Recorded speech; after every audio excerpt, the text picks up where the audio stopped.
අජිත් මේ පදික වේදිකාවේ වෙළඳාම් කරන අයගේ ලොකු ප්‍රශ්නයක් තියෙනවා මේක.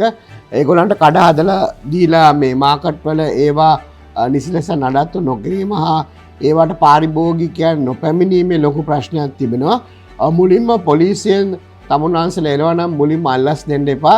ඒක නීති විරෝධී වැඩක්. ඒත් මම දන්නවා කිව්වට වඩා ලේසි අමාරුයි කරගන්න ගියාම පදික වේදිකාවන් සමග අපි දැන් මේ සංවාදයක යෙදලා සිටින්නේ.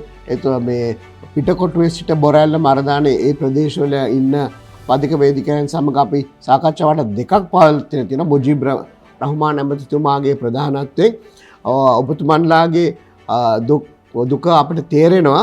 ඒ පිළිබඳව නගර සභාව හරහා අපි පත් වුණොත් තමුන්වහන්සේලාව කැඳලා නිසි පියවරක් ගණ්ඩයි බලන්නේ. පදික වේදිකාවන් මේ නැවත වෙළඳාම් කරන්නේ කොහොමද, ජනතාවට මේ එතන ඇවිදින මේ පදික වේදිකාව ඇවිදින අයට අවහිරයක් නොවන විදියට තමුන්වහන්සේලාගේ ජීවිකාව කරගන්න අපි යම්කිසි ක්‍රියාමාර්ගයක් යොදනවා.